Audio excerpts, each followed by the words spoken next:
Hello everyone, welcome back to another video here on Play on GA with me, Seamus Brady, and Luke Peyton. And in this video, we are going to run through all of the action from the weekend more in depth. We're going to go in depth on all of the weekend's hot topics, all of the weekend's talking points, discussion points. First of all, though, Luke, fresh back from the States, how was your trip? How did you enjoy the weekend action?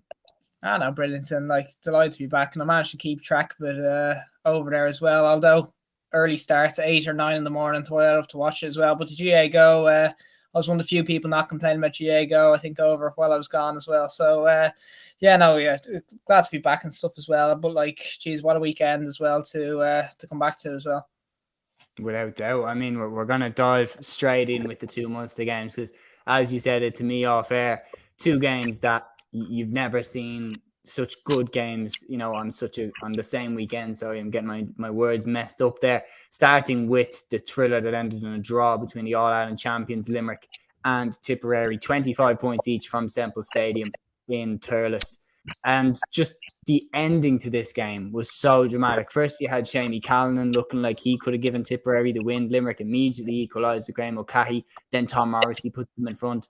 And then John McGrath showing huge character to stand up and take the free to level it, given that he had missed the potential winning free against Cork. But all in all, just an amazing game. You got the drama at the end. Barry Nash getting sent off. Liam Cahill getting sent off.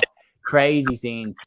And the little scuffle at the end, which was just the right amount, in my opinion. Nothing unsavory happened. There was nothing dirty going on. It was just pure competitiveness between the two teams. I can't wait to see them lock horns again, hopefully in the near future.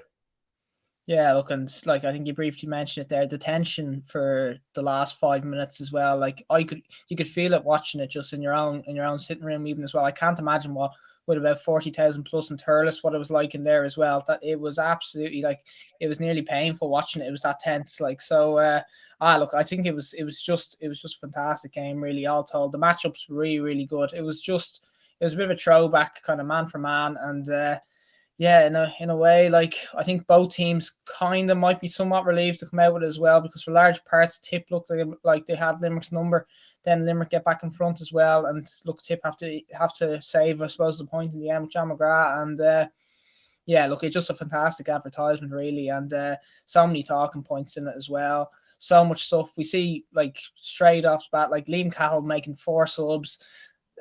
Changes from the last day as well, changes goalkeeper and everything as well, and I'm amazed at how brave he is and that the calls he makes. The fact that playing Limerick, the All-Ireland champions, 3 championship debutants with Rhys Shelley, Owen Connolly, Bonner Maher, none of which 3 changes with them being debutants, with Owen Connolly and Shelley, and Bonner Maher not playing a single minute so far this year. It's everything he does is just so brave, and and a goalkeeper as well.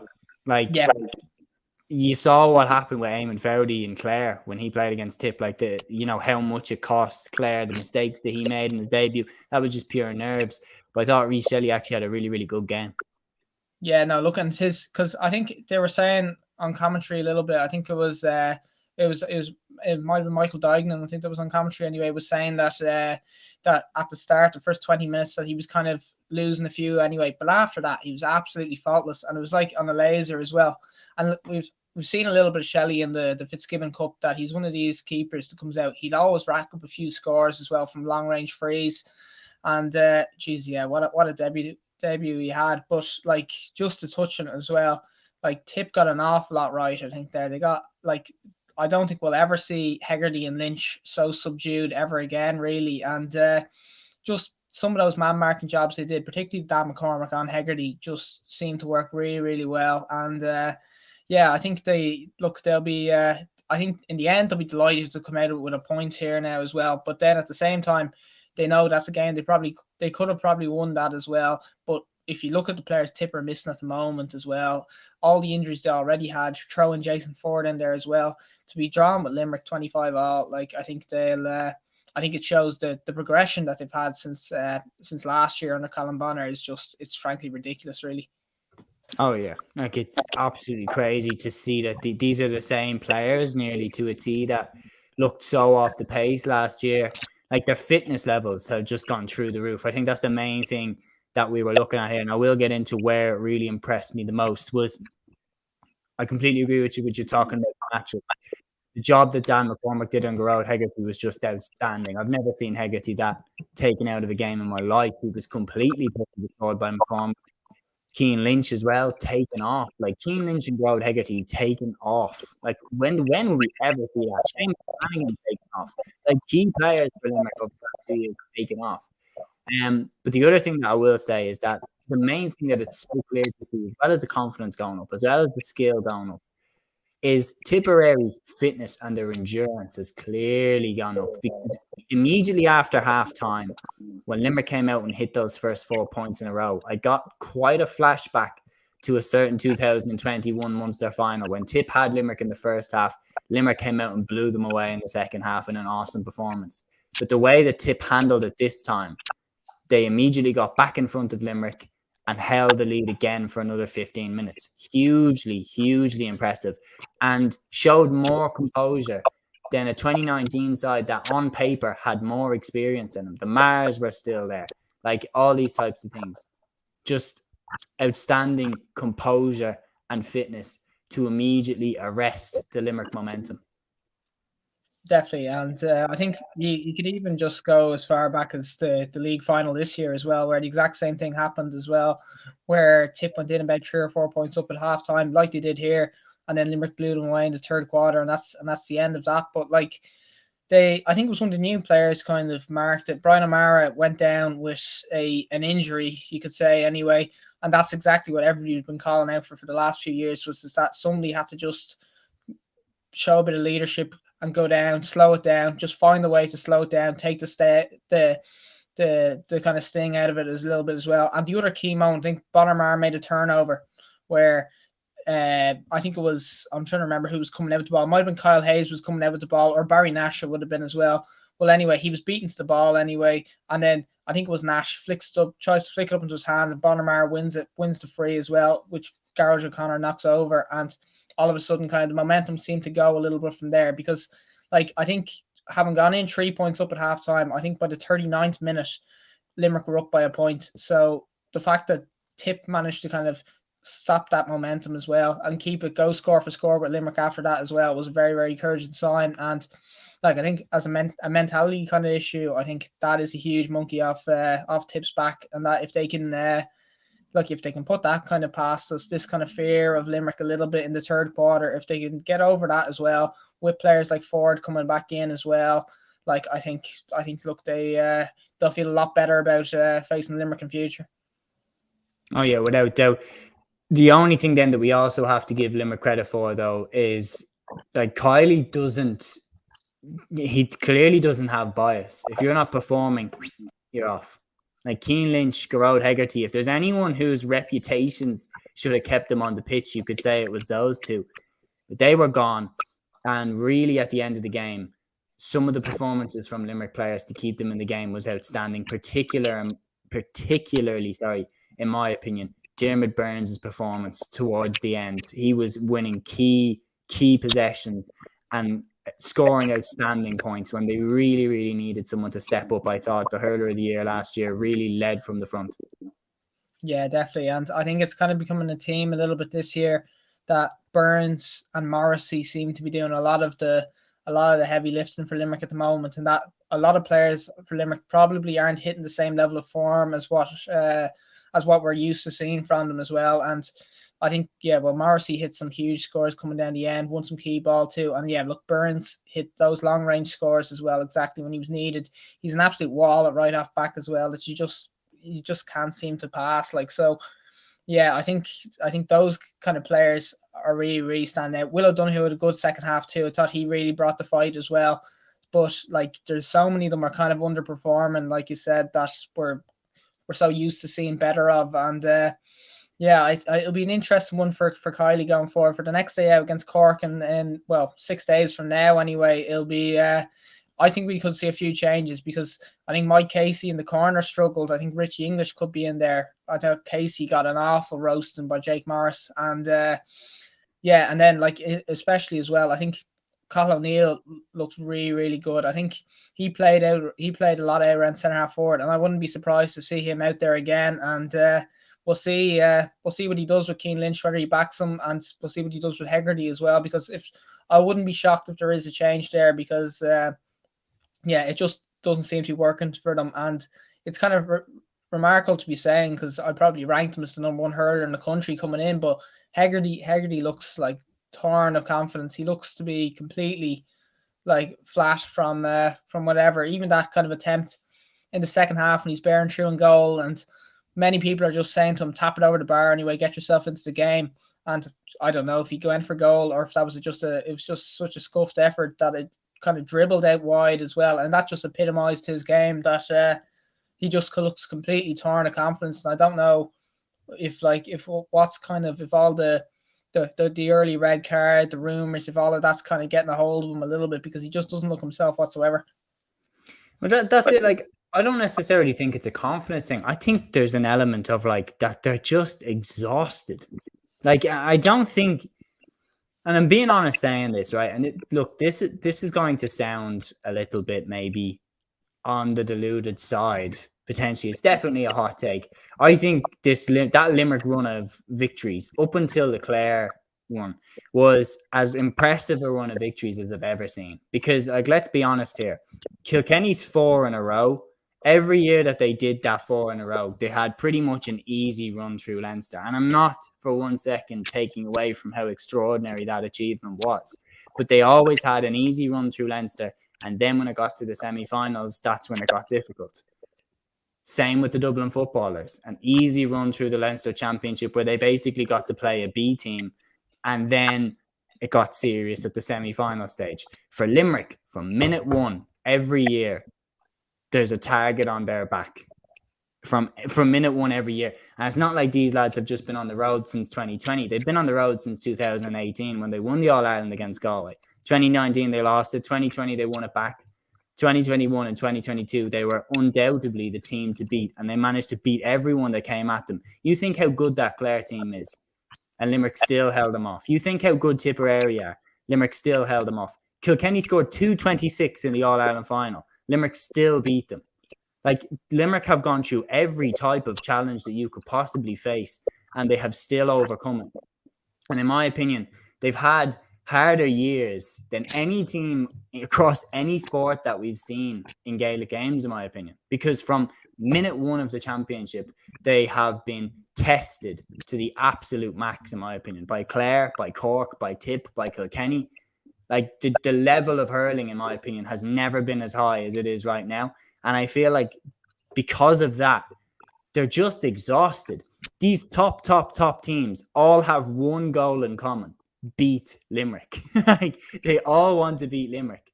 So in my opinion, while Hegarty, yes, maybe confidence-wise isn't the best, like, I think they're just exhausted, because on top of that, the media, everyone's talking about, is this the end of Limerick? Limerick look exhausted. The media scrutiny has been on them now, like the red card talk and everything like that.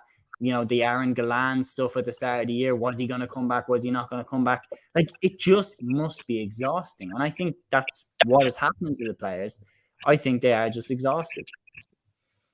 Yeah, look, it could definitely be it. I think that that's the thing. I'm always kind of reluctant in each game I go into with Limerick now as well, is that people have been talking about, like, yeah, they weren't great against Waterford. Clare turned them over. They've got a draw here now as well, that they haven't looked really great at all so far. But at the same time, I'm kind of always prepared for that moment when they do click into gear, and that's why I think everybody still has them as their All-Ireland favourite anyway, despite Clare being probably Clare or Tip being the clear form team in the country. I think everybody still probably has Limerick as their favourite. But the only thing to bear in mind, like, they've a few kind of Finn being gone for the year is a big loss, and the lack of form for a few players too is a bit of a worry now. So and it just sets it up very, very nicely for that Cork game next week, because although, yeah, they've put Cork to the sword traditionally the last couple of years as well, the one thing I'll say about Pat Ryan is that he's managed to bring a bit of spirit anyway, that Cork never are beaten in a game anyway, and they won't get beaten by more than 5 points. So they're going to be in a game next week as well, Limerick, and I think that will be when we'll see whether how big an issue tiredness has become, and how, like, if they are that fatigued, because if they can't up their energy after, well, like everybody talks about a little bit that Tip are going to be bruised and battered next week following the battle for when they play Waterford next week, but like Limerick are going to be equally the same, that they're going to be going into Cork absolutely in bits as well, like the way Cork will be with Clare. So it'll be a good indication as to what sort of fitness levels are in Limerick, and what's the hunger like as well, because geez, it's everything's on the line there. So look, it just sets up so nicely, and I'm really curious now if Kylie does kind of go a form and puts drops a few big names and maybe puts in a few young hungry players into there as well, because there seems to be as well. And the one thing I will say just briefly, I'm surprised Colin Coughlin hasn't played a minute yet in Championship, because arguably thought he was their best player in the league, has that hunger, and I know it's a stacked half back line, but I thought they might have managed to find a way to get him in, because he looks to be a player that I think that they could do it right now. Yeah, I agree with you. I think maybe even like putting Kyle Hayes or something into the forwards, and like I thought there should be room for a player like Colin Coughlin in this team now at this point. We're going to move on and talk about the Clare Cork game, and then we're going to talk about what we think is going to happen in the straight knockout game now between between Cork and Limerick, because after this game, Clare 2-22, Cork 3-18 in Cusack Park in Ennis. The game between Limerick and Cork now is a straight knockout. But like, wow, what a game this was as well. Diarmuid Ryan landing the late winner for Clare. Again, in a game where Cork, as you said, came back from the dead, managed to pull themselves back into the game, and then Diarmuid Ryan lands that awesome winner. I mean, absolutely fantastic. And again, just such a high quality game of hurling. Yeah, this was absolutely brilliant. Like, and I think, look, we got I'd say we got two masterclasses in each half. That Tony Kelly in the first half was absolutely perfection, that everything he did was brilliant. Then he kind of cooled off in the second half, and Diarmuid Ryan took over, and he gave like the equivalent, I suppose, in the second half too. And if you combine their two performances, it was just absolutely imperious sort of stuff. Like Kelly in the first half, everything he hit kind of turned to gold a little bit as well. The goal was such an amazing finish as well. The penalty, he was playing off Duggan the whole time as well. Ball was breaking off and everything was going into his hands. And then the second half, Diarmuid Ryan, that passage of play at the end where, yeah, he's left kind of free in there and the ball's flicked out to him. I think Quilligan flicks it out to him anyway as well. And he drives over from zone 45.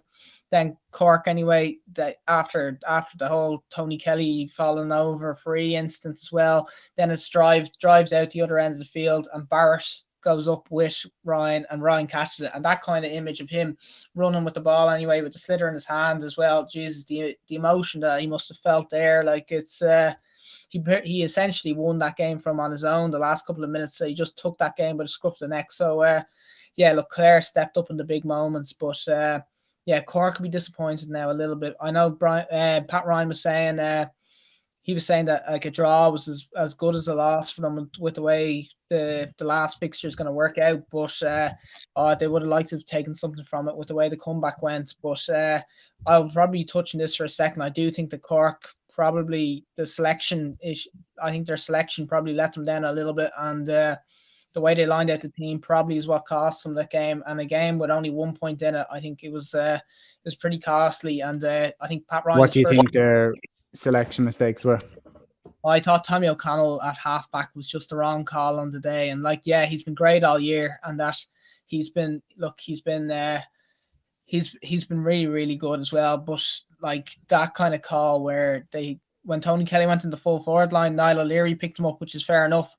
But when he floated in around the half forward line, Tommy O'Connell was picking him up, and I thought he had a tough old task, O'Connell. And I think it's no coincidence that once Ger Miller came on the 46th minute, when he came on, Tony Kelly didn't score again after that point. I thought Mellerick should have been the man to take it from the start, and a lot of people were kind of saying from the start that it should have been Mellerick. So yeah, I thought that was a mistake. And then the other one, I thought Conor Cahalane. I know he scored the goal, but I thought he struggled to get into the game, and he was a bit of a surprise selection now that he hadn't really featured at all, wasn't playing a huge amount for him. So a lot of eyebrows are kind of raised. He just struggled against the game a little bit. And I kind of thought maybe if you wanted to play that player in around midfield, Tim O'Mahony might have been the man to do that. And then you still have Kingston, you still have Barrett, and you still have Hayes all to come off the bench as well with plenty of energy. So I thought those were the two moves there that, like, I thought that going forward, I'd be surprised if Mellerick's not starting against Limerick next week, because you look at what happened there, that I think they're going to need their 6 best defenders on the pitch. Like O'Connell, I think, is naturally a midfielder, to be honest, and I think they couldn't get away with it, especially against Limerick next week with their big half-forward line as well. Oh, without doubt. I mean, like, I'm not trying to sound bad saying this, but the best job I've seen done on Tony Kelly was by Cathal Barrett. And that was somebody who was comfortable in the full back line, but also comfortable moving out the field. So for me, it was obvious they should have put Millerick on him from the start. Somebody that is comfortable going all over the pitch and just doing a man-marking job. And yeah, about the forwards, completely agree as well. Like, Cork have irritated me for a while now with their forward selection. For the last few years. Like, one game, it's Conor Lehan as their main man. The next game, it's Alan Connolly. The next game, it's Shane Kingston. The next game, Patrick Horgan's back in. Then he's dropped for the whole year last year. Now he's back in. Seamus Hannity as well, in and out. Declan Dalton, in and out. Like, Jack O'Connor, probably one of their most important players in 2021, have barely seen him since. Like, it's so frustrating that they don't just stick with 6 forwards. Like, look at all the top teams over the last few years. Limerick. You can name Limerick's forward line. It's always been Hegarty, Lynch, Morrissey, Casey, Flanagan, Gallan. Always, over the last few years. And why Cork don't take a leaf out of that book and just, you know what, let's put Robbie O'Flynn at right half, Harnedy at the centre, Declan Dalton on the left, Shane Kingston, Patrick Horgan, Jack O'Connor, or something like that. That's the 6 I would go with. And say, do you know what? Let's put that as our 6. Let's have Alan Connolly, Conor Lehan, and Shane Barrett coming off the bench. And let's just stick with that and let them learn how to play with each other. And let's see what happens here. Why don't they do that? Yeah, no, look, and I think it's a good point, because considering, like, even for a bit last year, you had Tim O'Mahony playing in the full forward line last year. Now, Pat Ryan obviously doesn't view him as a full forward and stuff, because probably, well, he isn't really suited to it. But that's the thing as well, is there is a lot of movement around. I think the other issue I had with it as well was, I thought, look, with the way the Cork play, they want to free up Joyce, so that means that they're only playing the 2 men inside. But when you're playing the 2 men inside, when it's Horgan and Harnedy, they're your 2 oldest players, and like, Horgan played well, where you could say he scored a goal in 9, 1-3 from play, but I do think that Rory Hayes fairly cleaned them out at the same time too, and that every 50-50 ball that went in, like, Horgan could not get out in front of Hayes. And it was the same as well that Adam Hogan, I thought, he did a pretty solid day as well. He picked up Harnedy a lot as well after Cleary went off, and he had a good old day on him too. So I thought that the Clare full back line actually did quite well, considering, even though they shipped 3-18. But that's the thing, is that, like, if you're gonna play that, you need kind of quick players that can go out, win their own ball. You look at Tip on the other side, like that. They Mark Yeo, Jake Morris, if them 2 are playing in a 2-man full forward line, they're absolutely electric, and they're going to come out and win every single ball. Whereas, look, Horgan and Harnedy, I think Horgan's at the stage now where he needs somebody to win the ball for him and to lay it off them. You can see his finishing still there, but when it comes to winning his own ball, he just can't really do it anymore. So I think, look, Cork, if going in next week, like, I know, just to briefly touch on it, going in next week against Limerick, I think they need Shane Kingston, and they need I think they need Kingston there as well. And I thought that game was calling out for Alan Cadigan even as well. I thought, like, somebody like that can out win his own ball, shoot over the shoulder as well. He's another one. He's another one that's in and out. Yeah.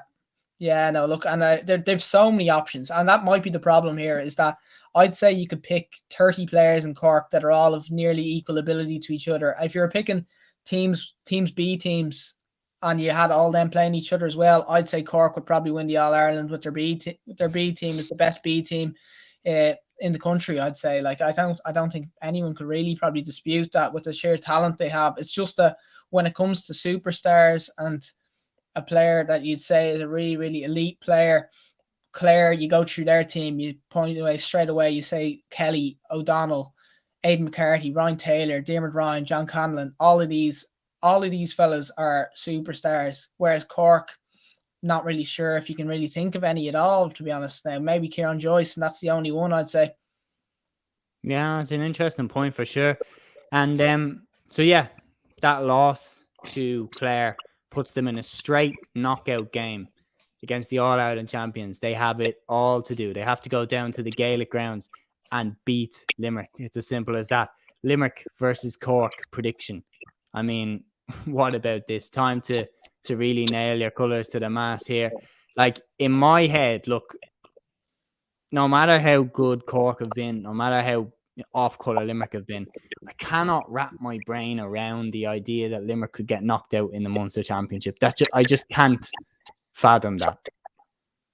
Yeah, look, and I think I'll be honest, based on what they've done, I don't see myself backing against Limerick in any single game they play this year. That I just can't possibly fathom that Limerick won't would go into a game as underdogs. Even if they were to play Clare again tomorrow, I'd still have Limerick probably as the favourites. That's just based on what they've done for the last 3 years, and they've probably earned that right as well, even though that they do look off it. I think Cork, what we've seen, the difference between with Pat Ryan now, even though maybe him and the sideline have a few kind of things to learn, a few things with subs as well, like that they can improve on. But what they definitely have brought to them is that they definitely have more fight. And this is like, I think previously with other Cork teams in the last couple of years, like the way they went down to Clare in that game as well, when they went 9 or 10 down at one point at the start of the second half, they probably would have rolled over and it would have been a comfortable Clare win. That's not the case anymore for Cork. So I think, saying that, I'm expecting a one-score game where I think Limerick probably will be going in the last couple of minutes, a few scores up, and Cork are going to put up a big fight anyway to it. But I'm going with Limerick within a score anyway to come out on top, I suppose. But I do think that they're going to get a bit of an almighty test, and it'll be interesting to see. I hope that Pat Ryan goes horse for courses a little bit as well, picks his big man to go, gets down Robert Downey on Hegarty, maybe bring out Damon Catalan on Flanagan. You can have Sean O'Donoghue maybe on Galan, and then like there's a few matchups like that too. And you've got a more like Brian Roach and Luke Meade in midfield scrapping it out with O'Donovan and O'Donoghue. I think all of this as well with Decky Dawson kind of throwing his weight around too. I think it shapes up for more of a mano kind of 50-50 contest as well, which look, will be interesting to see how that pays off. I'd be a little bit worried though if they go in with the same full forward line of Horgan and Harnedy, because I think Mike Casey and Dan Morrissey won't be too worried probably about that in comparison to what they had to deal with Morris and Keogh, because that blistering pace that they really struggled with against Tip, that's not really there for Cork. Well, yeah, and like, look, they should be looking at the Tipperary game, and they should be looking at the Waterford game and the Clare game and saying, how did these teams get at Limerick? So the first thing they need to do is they need to do what every team has done so far and target Barry Nash. That's the first thing they need to do. Make sure he's not making his swashbuckling runs out of the defence. Then I completely agree with you. If Horgan and Harnedy are their two-man inside forward line, good night and God bless. No chance you're going to cause this Limerick defence trouble, because that's meat and drink to Dan Morrissey and Mike Casey, two big lads that aren't the quickest. Like, that's exactly the type of ball that they're going to want to be played into them. They should be looking at that game and saying, hang on, Jake Morris caused a huge amount of trouble for Mike Casey. So who do Cork have that could cause a huge amount of trouble for someone like Mike Casey? Someone that's quick, someone that's versatile, someone that can move out to the half forwards and into the full forwards. Off the top of my head, I'm straight away thinking Shane Kingston. Someone who's quick, pacey, strong, powerful, and a goal threat. Shane Kingston would absolutely be a nightmare for Mike Casey to pick up. And not only that, we've seen it in the All-Ireland final a couple of years ago. Shane Kingston, when he runs at that Limerick defence, can get through for goals. So he needs to be starting in the full forward line, and they need to try and get him onto Mike Casey. That's the first step there for me, in my opinion. On top of that, yeah, the matchups, they need to get them right. Downey onto Hegarty for me is a no-brainer. I feel like he could do a decent job there on him. If not, then maybe someone like Tim O'Mahony. But again, no Tommy O'Connell in the halfbacks. If you're going to play him, put him in midfield, but don't put him onto Tom Morrissey, because that would be a tough day at the office for pretty much anyone to mark someone like him. But then on the other side, again, do not play to Morrissey and Casey's strengths. Play to their weaknesses. And yeah, just ramp up the pressure. All that being said, I still think Limerick are going to win. I think Cork are going to give it an almighty crack, and I think they're going to push it really, really close. But I just think Limerick are not going to go down like this. They're not going to go down like this. I think if they were going to go down like this, Tipperary would have beaten them. That's the full thing that I believe. If this was the year, in my opinion, that Limerick were to go out in the group stage, I think Tipperary would have beaten them. I think it's more likely that Tip would have finished them off in Semple Stadium than Cork beating them in the Gaelic grounds. That's my personal opinion. So I'm going to say that Limerick get over the line. Yeah, look, I agree. I think I'd probably go Limerick by 2. But the only thing the other bear in mind here is that a draw would get Cork through as well. Is the other thing with the way fixtures on here too. So Limerick know it's win or bust. So yeah, look, based on history and everything we've seen, you'd have to say Limerick have to be favourites, probably strong favourites.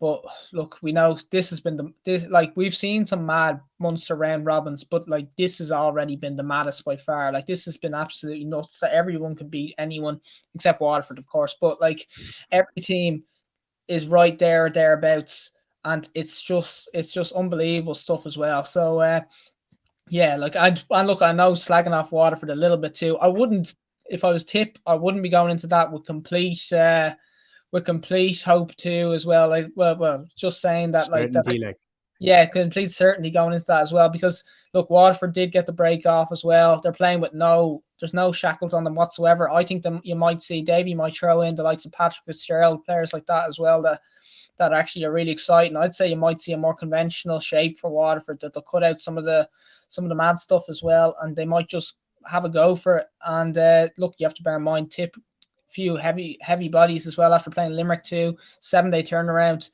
If that's not a guarantee, I absolutely expect them to win by about 5 or 6, Tip.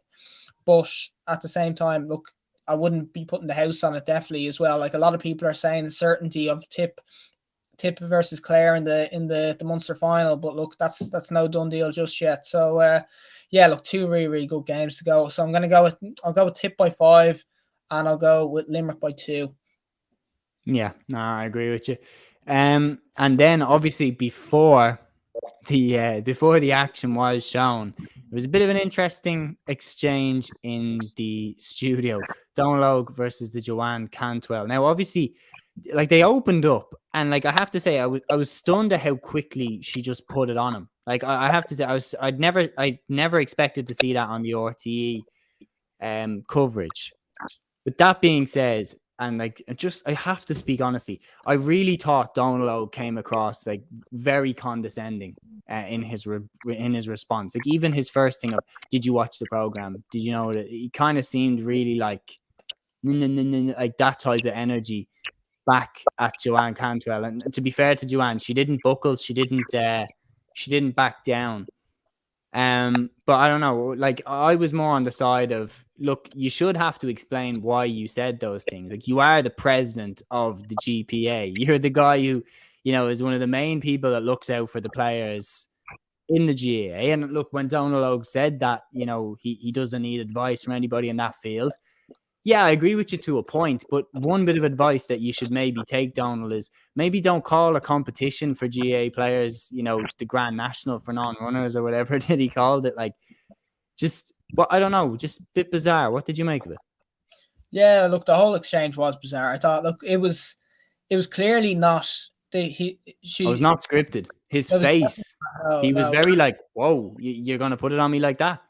And you can tell as well, but Anthony Daly and Joe Canning couldn't have slipped any further into their chairs as well. That they kind of that it was very. I thought it was uncomfortable enough view. And like my issue with it was that, like, I think with the whole kind of controversy around GA Go lately, this was the first Munster Championship game being shown on RTE, and I think, look, myself sitting down, I was looking forward to the analysis coming up to as well, and then at the time when the first question being asked about as soon as the program starts before the Munster Championship was about the Tailteann Cup, that pissed me off a little bit as well, and that I didn't want to hear some comment.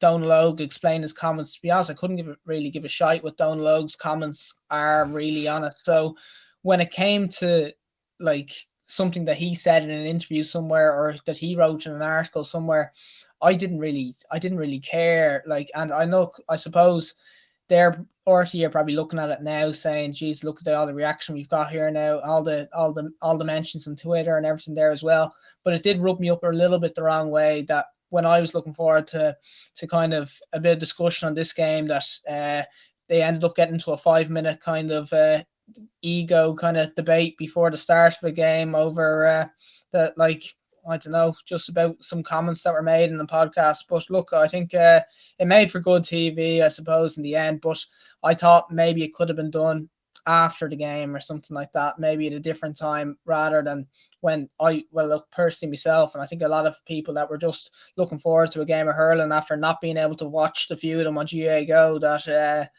I don't know, a football question maybe wasn't what a few people were looking for straight off the bat.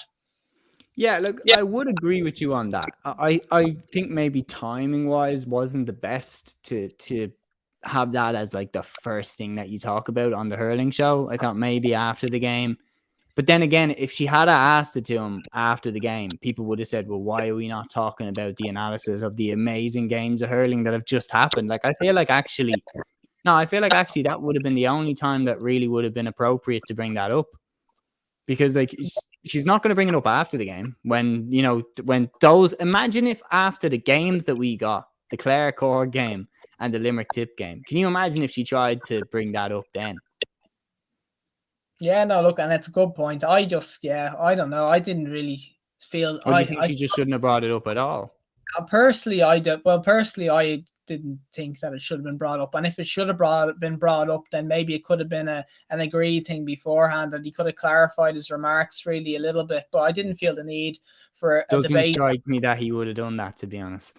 Well, to be fair, that's the thing. Well, he didn't back down from his comments anyway as well. And look, to be fair play to him, I suppose. If he's going to have an opinion over it, he's not one of these anyway that's going to say something and then row back and apologize for it. And I don't think he really cares if a lot of people are giving out about him online. I don't think he really cares what anyone thinks of him. So no, look, I think it was an interesting old exchange, but I did understand his initial reaction with, like, really, are you asking me this right now? Because that was kind of my reaction a little bit when I sat down to watch it anyway, and that was the first question. That's what was in my head. Just one thing though, and I'm not saying that this is in any way sort of I'm not saying this is in any way a deeper thing, but I think it came across like he didn't have respect for Joanne Cantwell's opinions. That's just my honest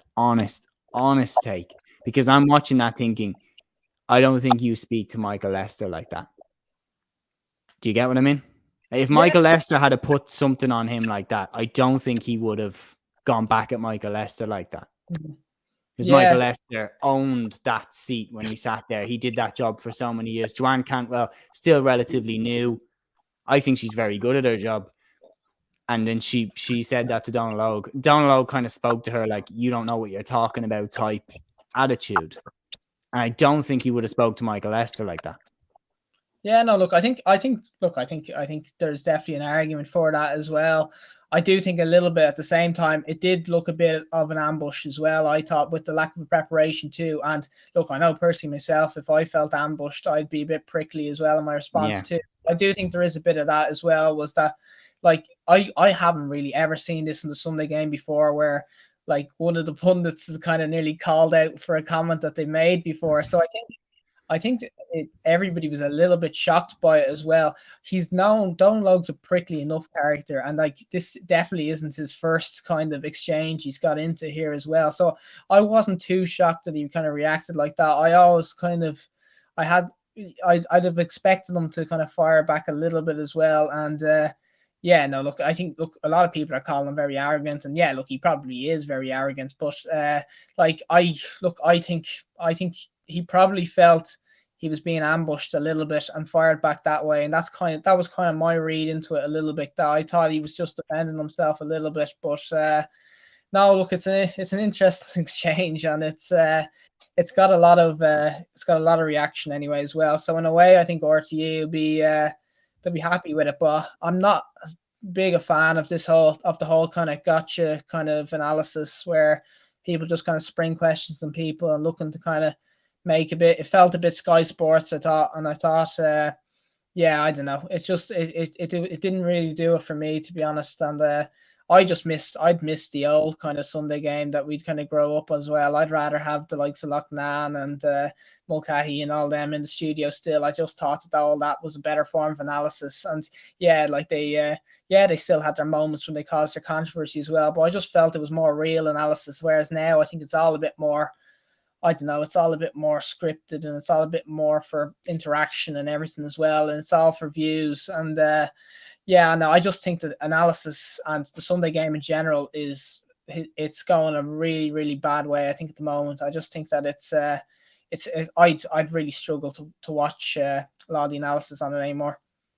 Well, I get what you mean. Like, and don't get me wrong, some of the time it is scripted. Like, you can clearly see when you watch the Sunday game, particularly the bit where Damien Lawler will say, like, and particularly Damien Lawler and Eamon Fitzmaurice, like, they are comically scripted. Like, they literally, it's like they rehearsed the scenario before the show aired. Because Damien will be like, and Eamon, you noticed some play in the Galway attack. And Eamon's like, yes, Damien, stands up and walks over to this little table that they've got over in the corner. Like, there's no feeling of or being organic about them two in particular. But if you're talking about being scripted, if that Joanne Cantwell, Donald Ogue Cusack thing was scripted, nobody told Donald Ogue. Like, so this is what I mean when you're saying, like, and when you're talking about the old days, there have been many back and forths that appeared to be relatively unscripted between those pundits. Like, the main one I'll talk about is the Joe Brolly, Pat Spillane, Michael Lester episode, when Michael Lester said to Joe Brolly, you call the gooch a choker. And then Pat Spillane was doubling down on that, saying, yeah, you have called the gooch a choker. And Joe Brolly was saying, no, I didn't call the gooch a choker. I said, if you were to watch him playing a certain game, you would say he's choking. That type, and he was very defensive. But my point is even though Michael Lester put it on him and said, you called the gooch a choker, Joe Brolly still was very respectful towards Michael Lester. And that's Joe Brolly, like somebody that is very opinionated. You probably could say probably the only pundit more opinionated than Donald Ogue Cusack. And he still was very respectful towards Lester, which is why my point was, I don't think Donald Ogue would have spoke to Michael Lester like that. Yeah, and then the other one was, if you look at Michael Lester with Joe Brolly, the Sean Kavanagh tackle in 2013, I think it's clear if you watch that clip back that Michael Lester knows that Joe Brolly's about to lose his shit, because he says why 3 times very quickly. So Joe Brolly says, I think it's a disgrace. And he says, why? I think it's absolutely disgraceful. Why? Like, Michael Lester's trying to get it out of him. And I think, like, if you were to watch that back, those moments are clearly unscripted. They did make for better television. And I have to say, I quite enjoyed watching a little bit of a back and forth where it wasn't unscripted. The only thing that I don't like, and I know I've rambled on here, but the only thing I don't like is in the aftermath now, people kind of picking sides. Like, people saying Donald Ogue is this, Joanne Cantwell is this. Look, they're both absolutely fantastic GAA people, in my opinion. Both of them are, were legends when they played the game. Both of them have won All-Stars. Both of them really know their shit about the GAA. And to see them both in a debate back and forth, I thought was really enjoyable television. So I think just leave it there. Don't pick sides and start calling them this and that. I think that made for good television. And it was a nice break from some of the scripted lines that we see. Yeah, no, look, I think that's it's definitely a fair point anyway as well. And yeah, no, look, I'm sure. Look, look, you're right about kind of that there is a lot of people taking sides as well, and a lot of people saying that Donald Ogue shouldn't be back on it again. And look, I do hope that's not the case. And look, I think, look, surely that's where it's going to be left. Yeah, no, I feel like, look, just look at it, enjoy the clip, in my opinion. Just enjoy that exchange between the two. And yeah, because I feel like, look, if you eliminate that entirely, people would look back with nostalgia on that, to be honest, and look at it as, when, TV pundits were actually, a bit more realistic in the back and forths, where I think, if anything, if you want to see how scripted it's gone, Donald Oak's reaction is all you need to see, because he clearly had no idea that was coming. But yeah, in my opinion, I think, look, an interesting debate between two people that are, absolute legends, in my opinion, in the GAA, two all-star winners, and two people who are really, really good, I would say, on the coverage side of the GAA. And I hope to see them both back on the next episode, of the Sunday game.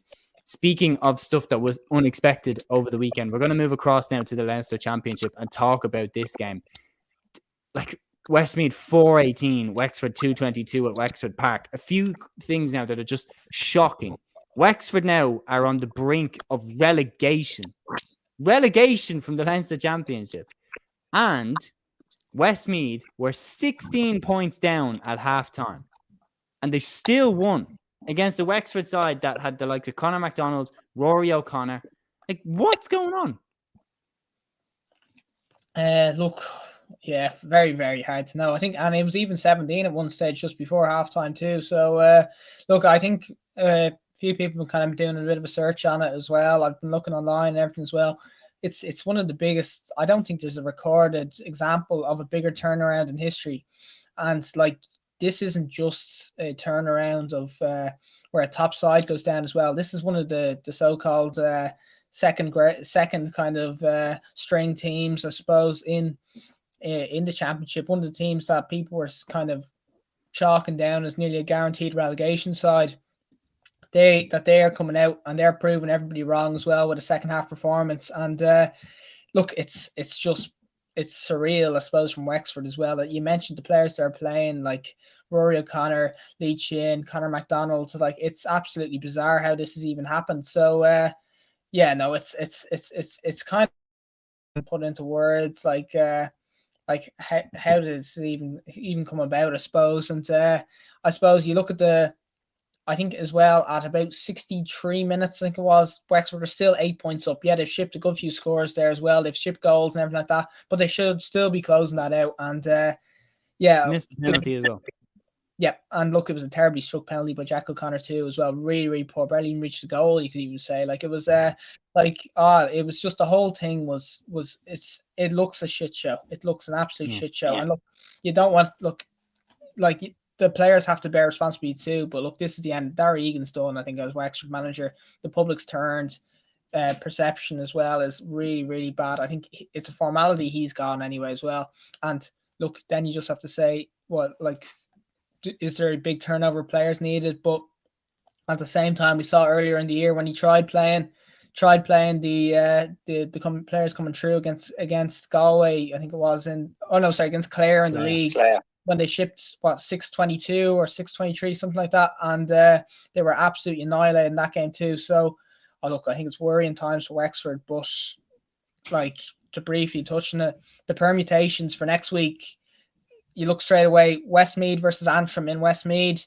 Look, I think Antrim are a better team than Westmeath. Westmeath are still without Killian Doyle. I think Antrim win that game and stay up.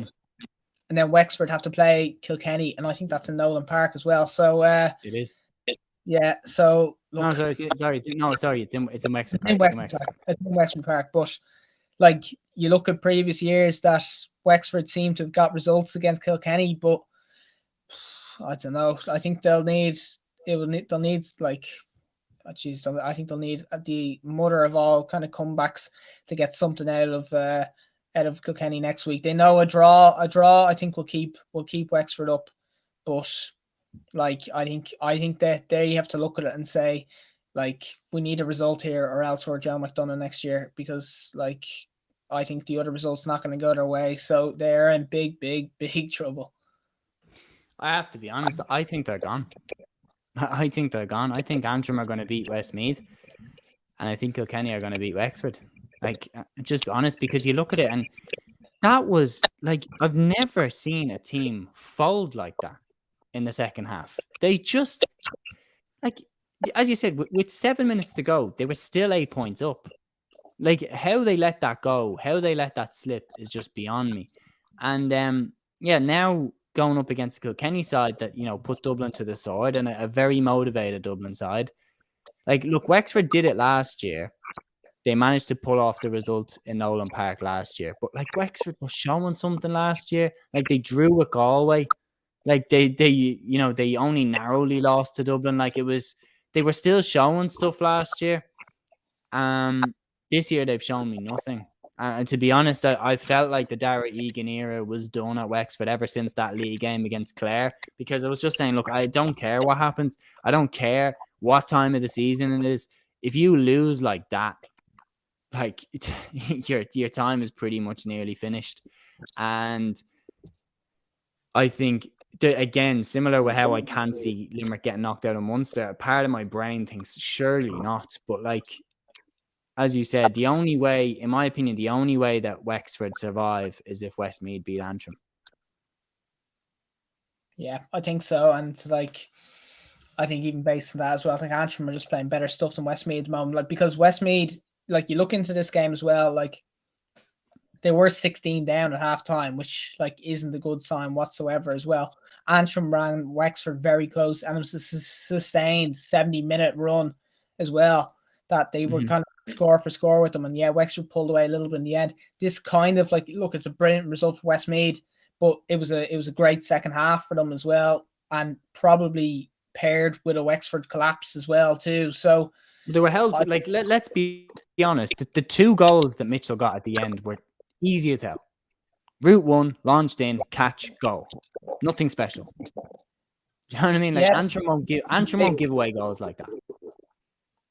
Yeah. Well, look, that's the mad part in there is that, look, Wexford have Liam Ryan and Matt O'Hanlon in there that, look, have been solid for years, that they've held down 3-6 for so long for Wexford, and just to see them shipping goals like that, I just can't get my head around it. I just don't understand how this has even happened. Like, and you just think about the experience, the players that they have in there as well, that you've already listed. But I don't get what Darragh Egan's doing as well. With Dee O'Keefe came on in the 71st minute, like when the game was starting to turn, and it was only nearly after that the game is starting to go away from them. Then he puts on Dee O'Keefe. Kevin Foley's not used as well. Those players with a bit of experience, like, I don't know why when the game started to turn on about 55 minutes, the Westmeath as well play 55 to 65 minutes with a black card with a man less in that period as well, and still win the second half. I think they win it like I think they hit 4-13 or between maybe 4-12 in the second. 4-13, 7 points. Yeah, 4-13 in the second half, missing a man for 10 of those minutes as well. I've never seen the likes of it as well. And yeah, look, it's brilliant from Westmeath. They went man for man in the second half. They pushed all the way up. Tommy Doyle had a great second half and fullback that he kind of manned the defence really well. Niall Mitchell took his goals too as well. Kieran Doyle hit the points. Like Niall O'Brien as well. His 2 goals were vital. But at the same time, like, you just have to say, how the hell did Wexford manage this, and how did those key players, particularly, like, how, I don't get how a forward line containing Jack O'Connor, Chin, Rory O'Connor, and Conor McDonald only hit 7 points in the second half as well against Westmeath too. Like, I'm just lost for words really. And yeah, look, I think barring an unbelievable response against Kilkenny next week to sneak even a draw, I think that's the best they can hope for. That, look, I think they are Joe McDonough bound, which, like, is just bizarre. Crazy sentence to even say. Oh, without doubt. Absolutely crazy. We have a comment here. Here we have, I think the lads are all tired and have to look after their mental health. I mean, that could be a reason. I mean, in my opinion, there's definitely something more going on in the background there. How a team just capitulates like that. There's definitely not harmony in the camp anyway, to put it lightly. There's definitely not a togetherness. There's definitely not a, we're all in this together leadership. There definitely isn't that in the Wexford team right now. So yeah, I think they're in big, big, big trouble. But one team that looks to be sailing along nicely to a Leinster final is Kilkenny, after they beat Dublin by 27 points to 21 points at Nolan Park. And the other game we're going to look at is their potential opponents.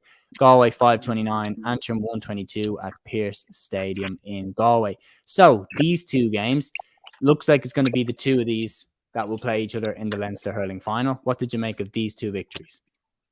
Yeah, I suppose I'll start off with Kilkenny and Dublin. Dublin gave a good old rattle in this game, and it was probably one of their better performances against Kilkenny in recent years. That, look, I think we're kind of, as two Dublin fans, I suppose, we're kind of got used lately to Dublin kind of rolling over to Kilkenny a bit. And yeah, the last couple of years, ever since Gilroy was manager, I suppose, like Kilkenny have kind of been given Dublin a fair old beating, I suppose, in Championship. So, look, they lived with them all the way up to about 65 minutes, I'd say. And then the last couple of minutes, they kicked on. There was one stage in the second half where they scored about 6 points in a row. And that was kind of it. But, like, yeah, kind of job done for Kilkenny. Without ever really, like, they haven't hit top form yet, is what I'll say this year. That they're kind of, they're professionally kind of winning games. And yeah, look, the Galway game was probably earlier on in the season, was a bit of shadow boxing. I'd say that both teams probably didn't give a whole lot away in that game as well. And other than that, I think, look, both teams are just getting through games. Kilkenny be happy with a few bits. I think, look, David Blanchfield seems to be collecting man of the match awards all over the place as well. He's locked down half back as well. I think him, Dara Corcoran on the wings now, all of a sudden is a pretty formidable pair, and that they're two huge men that absolutely kind of lowered the skies. And that was a big thing that kind of set them up to the win here, is that their half back line was just so early dominant over probably a small Dublin half forward line. So yeah, look, I think that's a big platform for them too. And yeah, other than that, not a whole lot else you can kind of take from this. TJ Reid hit the freeze well. He's back anyway. Tom Phelan hit 3. I think they'll be pleased that Billy Drennan's anyway back from injury. He came on for the last minute, hit over a free, only played about a minute. So I'll be curious to see if he plays against Wexford coming up. And then just the other worry, I think Richie Reid went off with a bit of an injury anyway as well. But they know they can put him on ice anyway for the Wexford game, because, look, I think they're probably in a good old spot to get into the Leinster final. Like as long as kind of the barring, I think, something mad happening, I think as well, Kilkenny will be in the Leinster final. So yeah, look, I think they can go into the Wexford game, and they can continue kind of trying out a few new players as well, trying out a few new things, and hopefully anyway for them, the Richie Reid injury won't be too long, and they'll have him back for the Leinster final. Yeah, and look, I completely agree with everything you've said there. Few things that Kilkenny did which really impressed me was they switched the play. So the Dublin attackers were, hunting in packs on the Kilkenny defence for long periods of the game. The Kilkenny defenders started hitting the ball back to Owen Murphy, and Owen Murphy would switch the play out to the other side of the defence to get the ball away from the Dublin forwards. That made the Dublin forwards work really hard. They also started going more direct, overcoming Dublin sweeper, which had been really successful up until that stage of the game. And big congratulations to TJ Reid, obviously becoming the all-time championship top scorer. I mean, what a legend this guy is. And then obviously the Galway Antrim game, another hugely impressive scoreline for Galway to put up against an Antrim side that have caused other teams some trouble, like the draw with Dublin, as you said, pushing Wexford for long periods of that game. Like an Antrim side that have caused a lot of teams trouble, but not this Galway side.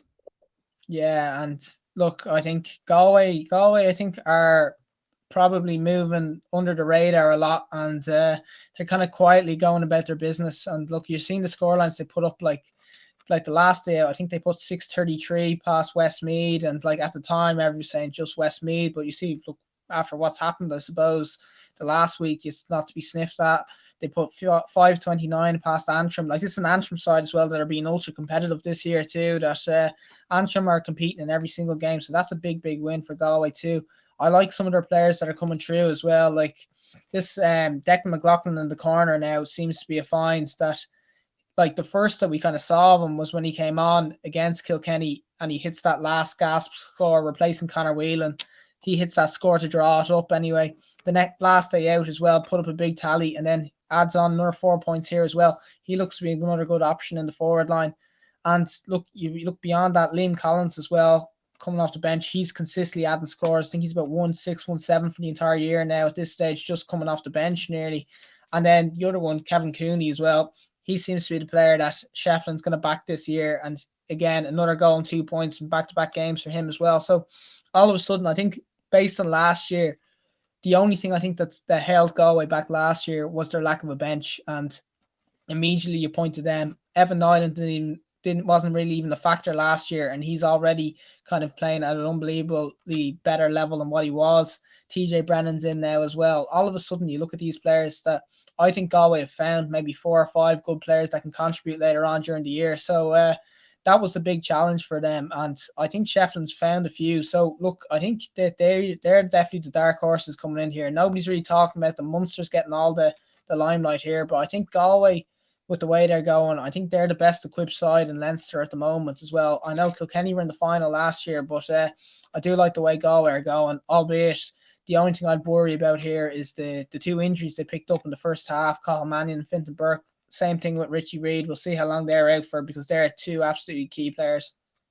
No, yeah, without doubt. Particularly Fintan Burke has that left half-back position locked down, and Mannion has the right half-forward position locked down. 2 crucial players.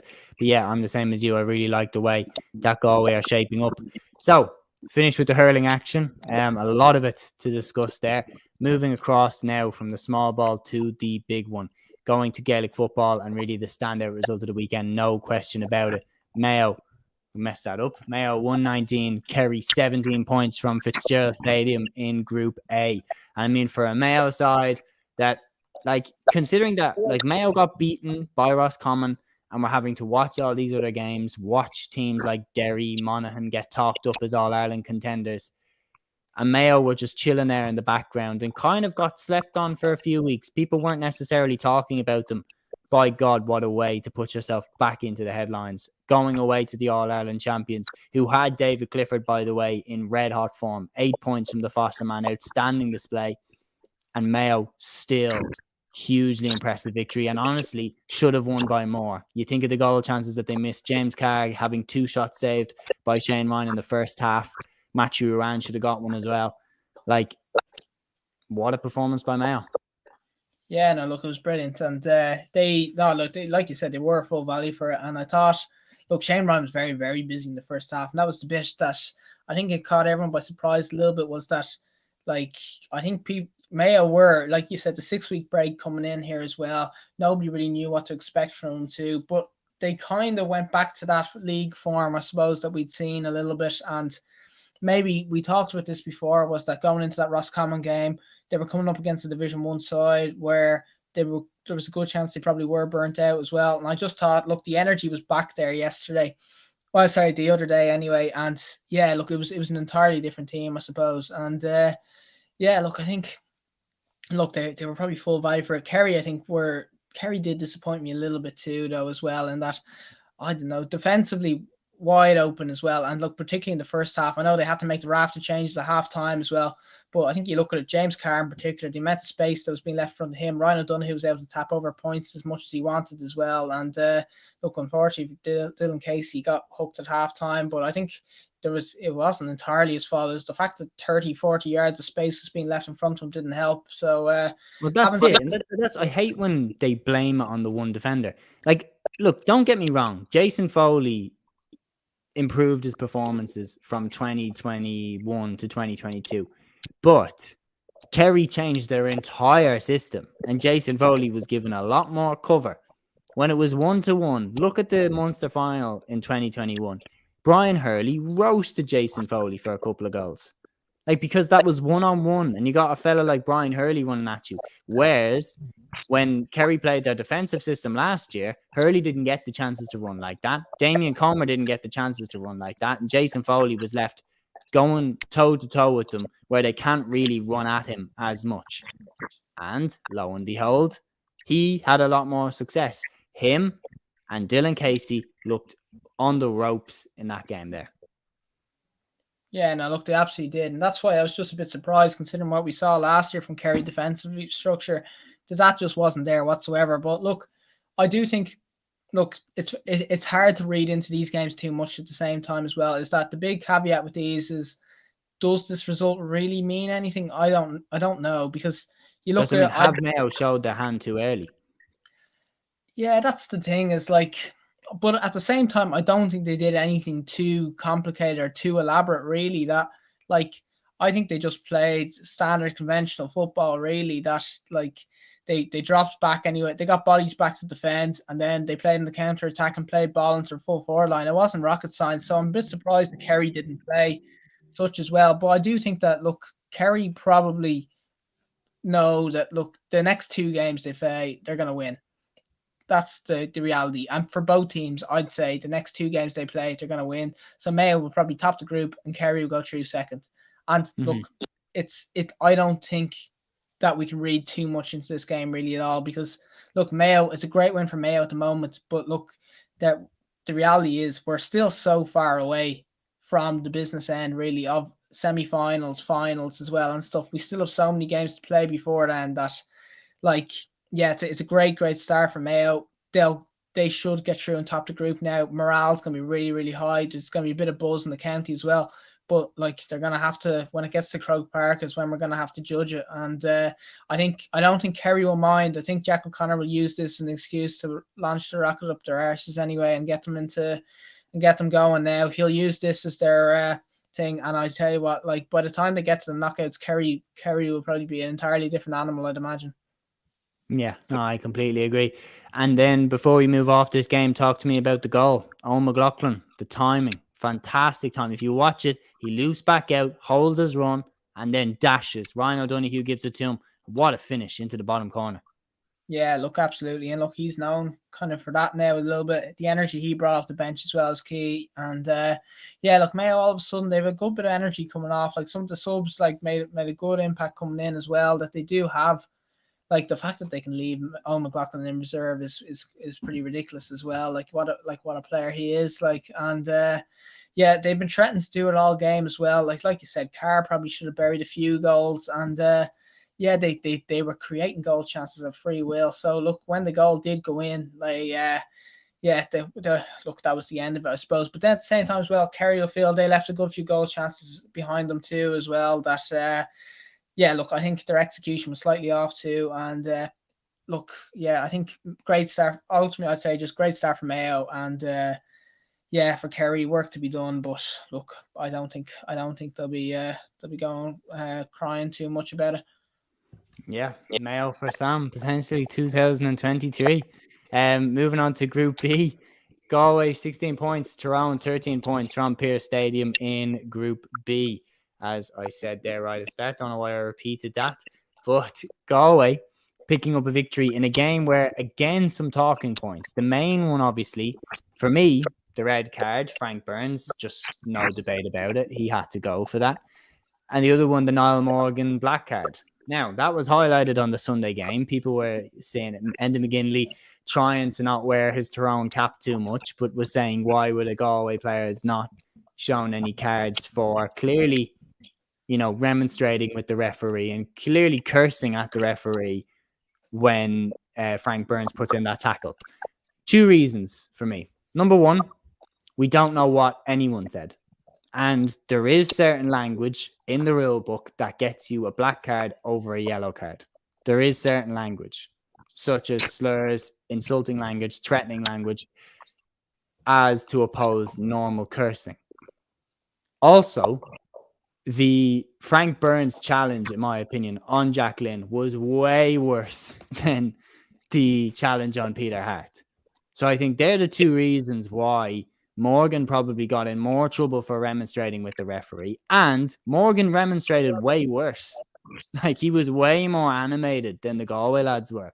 Like, you can see Shane Walsh turns to the ref and he's clearly saying, like, come on, will you? But Morgan was going nuts. And I think those three reasons probably is like, and look, I don't know. I'm genuinely just speculating here. We've no idea what was said. And I'm there like, you can't say it was the right decision, but you can't say it was the wrong decision either, because we simply just don't know what was said. Yeah, no, look, and I think it's a good point in that a lot of the time it would be good if the public could have access to the referee report and just to see what has been said as well, just so it's known, because look, as you said as well, there's an argument to be made that technically you could say that both probably did appear to be threatening towards the referee in both cases, and that both Galway and Tyrone players went over in a kind of forceful manner to speak to the referee as well. And look, I know Morgan probably to a more of an extent as well. Look, it's very, very difficult to know that maybe particular words were said that the referee felt were more threatening to him than what we know. We just can't know. Yeah, we just don't know. Like, we can just base it off what we've seen, and that, look, like you said, I think the tackle on Peter Hart, it's not even close to what Jack Lynn kind of went through a little bit there. That it was the most blatant red card I think you're going to see, and look, Lynn was fairly shook up after it as well. So yeah, look, I think that was the big talking point I think in the game, and look, I think it was a big factor, I suppose, in it was a big factor in the result really as well. I think kind of after that, the game, it probably never kicked into life really, and I suppose the earlier game on before probably didn't help as well. The fact that Kerry Mayo played beforehand, that this just never really lives up to the occasion with the early red card, the black card from Morgan as well, that it just looked like Galway were always going to have them, I suppose, at arm's length. And look, that's the way it worked out. And like, once again, I think, look, Tyrone, pretty much everything that could have went wrong for Tyrone went wrong. But if they could pick a game where that happens, I think this would be the one. Yeah, I agree. And I do tip them to bounce back and get out of the group when it's all said and done. And the most confusing team in Ireland strikes again. Kildare, after nearly beating Dublin in the Leinster Championship, they now go away to a Division 4 team, Division 4 champion, Sligo, and don't get the victory. When they were 3 points up going into the last few minutes, Sligo managed to pull it back and get the draw. Just what's going on? Like, Glenn Ryan, fantastic, like genuinely one of my favorite footballers of all time. But facts are facts. He's not getting the best out of Daniel Flynn. Daniel Flynn doesn't even look like, to be honest, he gives a rat's like whatever he's going on. Kevin Feely, he's not getting the best out of him. And Kevin Feely didn't even last the full game. Jimmy Hyland, he's not getting the best out of him. And when you're looking at it from a point of view of Kildare right now have a golden era coming through. Let's not beat around the bush here. A golden era coming through. An All-Ireland Under-20 championship. The year before, an All-Ireland Under-20 final. Back-to-back Leinster titles. And then a 2018 All-Ireland Under-20 title there as well. And when you look at what a certain Kildare man by the name of Davy Burke, who also won the Under-20 All-Ireland with Kildare in 2018, when you look at what he's doing over in Roscommon, I think Kildare have a hugely important decision to make over the next few years as to who handles this golden generation. Because when you look at how Glenn Ryan, look, honestly, I think genuinely Glenn Ryan is, you could argue he's Kildare's greatest player of all time. When you look at it and say, is he getting the best out of Kildare's best players right now? No, he's not. No. And look, and that's the thing, is like, I think Kildare have to look at themselves and think, like, how have they managed to let this slip now with Davy Burke like that? The fact is, like, you can see as well his involvement with Maynooth as well, that, look, Kildare is right there in front of them. Like, right there in front of them. Kildare is his passion, I think, and I think he wants to be the Kildare manager. But, like, look at what he's done already year one with Roscommon. Let's just say at the end of this season as well, Kildare say we're parting ways with Glenn Ryan. It's just not working out anyway as well. Davy, come back anyway now, come home, all this sort of stuff as well. Is he really going to leave a Roscommon side that are third in Division 1, something that he's built really, really well, a good work in progress as well here? Is he going to really say, all right, you've turned me down before, like, yeah, I'll come back now? I think they've blown it. So, yeah, look, I think maybe one day one question while you're talking about him. Sorry, that echoed through on your side, but do you think Kildare would have beaten Dublin in the Leinster semi-final if Davy Burke was a manager? It's very hard to know. I'd say not, but I don't think so. I still think Dublin are. I don't know. Was that just Dublin? One of Dublin's worst performances I've ever seen from them. But I think Davy Burke would have had Kildare to a higher level. He would have. He definitely would have. But I still think Kildare Is are a a good. higher level 2 points?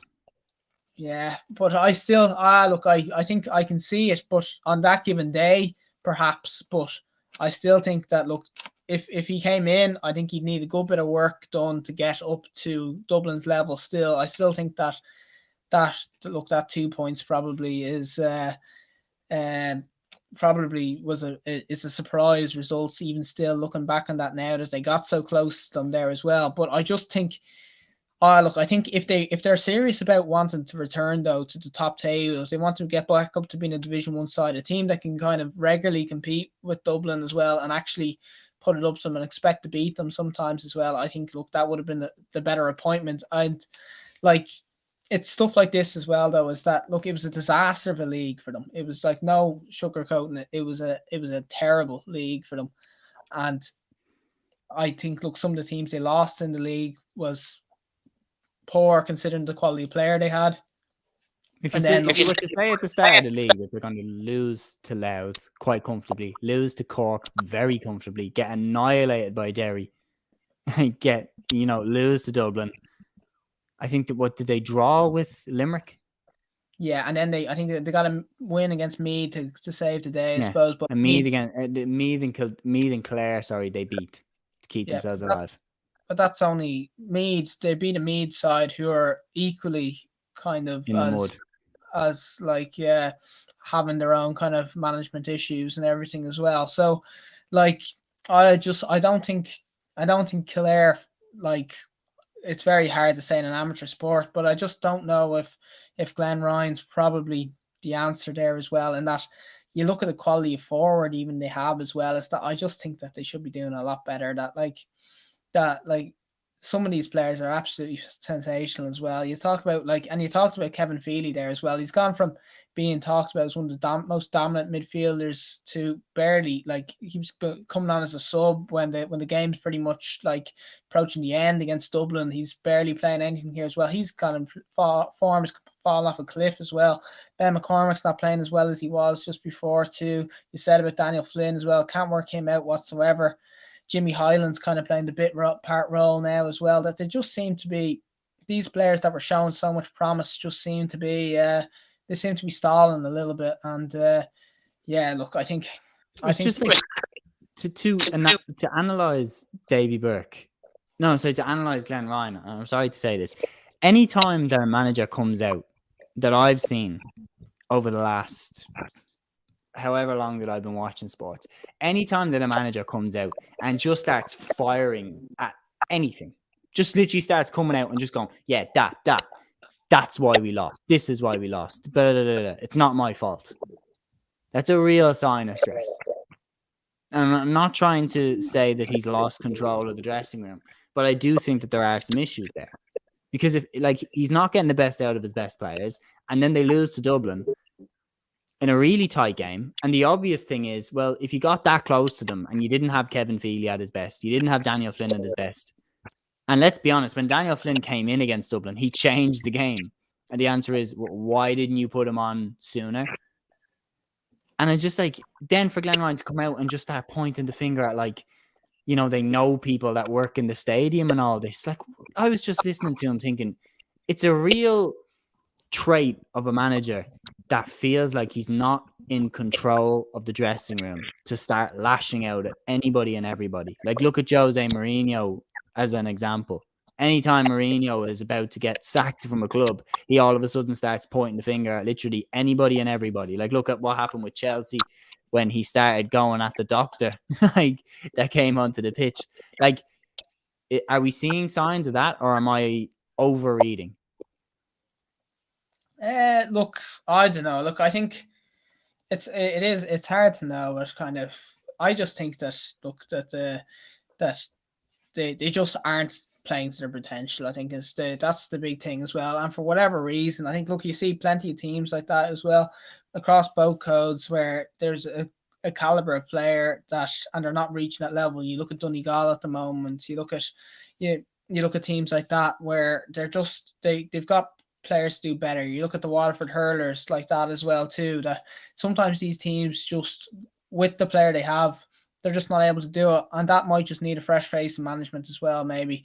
But look, at the same time, we should say a word for Sligo here too. That look, coming from Division 4 to be up playing Championship as well, I think they probably feared that they'd be in the Tailteann Cup as well. The fact that they've gone up anyway and they've started their championship with a positive result anyway as well, they'll be delighted with that anyway as well. And it's a great start to the season for the knockout championship for them anyway as well. But yeah, look, I think if Kildare, if you look at the resources and you look at amount of pool of players, quality of player as well, I think they'd have to probably be disappointed that they're not starting off with a win here.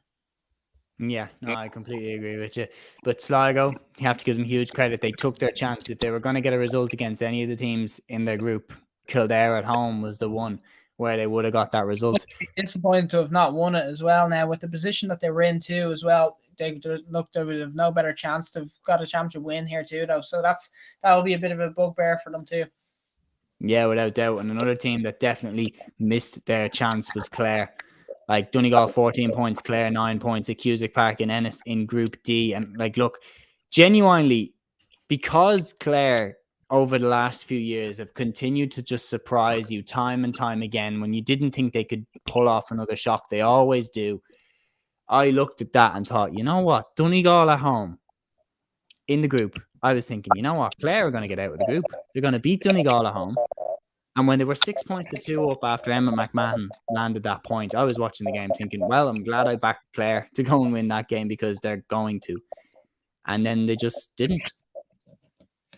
Yeah, look, and it's I think looking at the score at half time, I think look, the shock was definitely seemed to be on. I think what was 6-3 at half time might have been that. Look, yeah, I think that at that stage, people are looking at Donegal in free fall, and look, the manager situation, everything that's gone on for Donegal so far this year, and look, people looking at Clare and thinking, but look, you have to say spirit enough from Donegal in the second half. I don't know, should we be crediting them for it when the reality is that they've the player potential to be a Division 1 side, whereas Clare are lower Division 2. So should we really be saying well done Donegal for a good second half performance really here?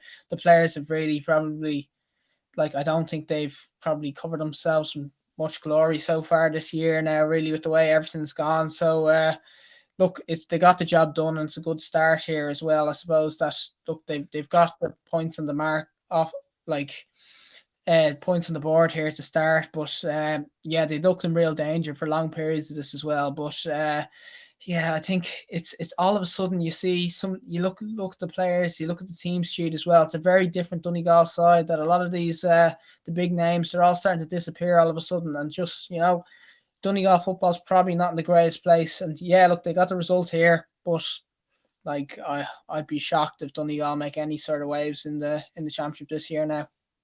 Completely agree. And yeah, so we're just going to do a blitz now on the Tailteann Cup to finish up the in-depth recap here on Play on GA. So the results from the Tailteann Cup this week were Laois 111, Offaly 111 in O'Moore Park, and Cavan 18 points, London 2-6. That was in Group A. Group B, Meath 317, Waterford 114 from Fraher Field, and Down 218, Tipperary 6 points in Semple Stadium in Thurles. In Group C, Longford 317, Wicklow 2-9 from Pearse Park. That one was a shock for me. Limerick 119, Carlow 14 points from Netwatch Dr. Cullen Park. And Group D, Fermanagh 119, Leitrim 2-7 from Port Sean McDermott. And Antrim 215, Wexford 14 points from Wexford Park.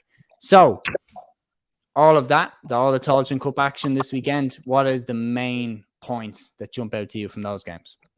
Yeah, I suppose one, look, Tipperary, I think, almighty beaten by Down there. Looking, I know Down probably, I'd say Down and Cavan might be probably the teams I'm looking at the moment as my two favourites. I think probably for the Tailteann right now. But look, geez, Tip are going in an awful direction right now. And look, the amount of players they've lost, geez, it's a bad beating they got there now as well, especially considering the fact that they were at home as well. So yeah, no, look, worrying times from Tip. And then the other one, I suppose, was keeping a close eye on Laois and Offaly as well, where Laois will be absolutely kicking themselves, where they threw away threw away a big lead. I think Offaly hit 1-3 in injury time anyway to pull back to get that 1-11 apiece. Apparently not the greatest of games, that one, but yeah, look, I think Laois are going to be devastated after like probably another disappointing league campaign that they looked at. I suppose that they didn't not getting off to the greatest of starts here now, I suppose, in Taoiseach Cup either.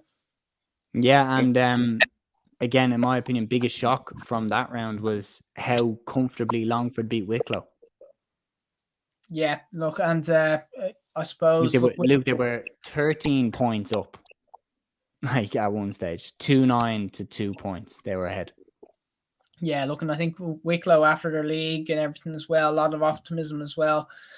I think, look, Longford have one of these sides as well that they've some quality players in there as well that I think, look, was expecting more from them as well. Then again, I suppose a little bit disappointed with the league as well. Thought they're going to do more in the league, and then they didn't have the greatest of leagues at all. And now look, they're kind of kicked off the Taoiseach Cup really in a really positive manner here now. So yeah, look, it'll be an interesting one to watch now, them going forward. I think other than that, look, I think Fermanagh will give it a good crack too. That they had a nice comfortable win in there as well. I think they're another side that on their day could put it up. I'd still have those two teams I mentioned about as well. Cavan got the job done against London, I suppose. Look, out in Ruislip, which couldn't be towards lean towards Cavan and down with maybe Fermanagh challenging. Yes, I agree with you. I would also kind of maybe say Meath if they beat Down in this game. Meath Down is the one I'm watching next. That's the next game I'm watching because I think that will tell us a lot. Cavan Offaly is another one that I'll be interested to see how that one goes.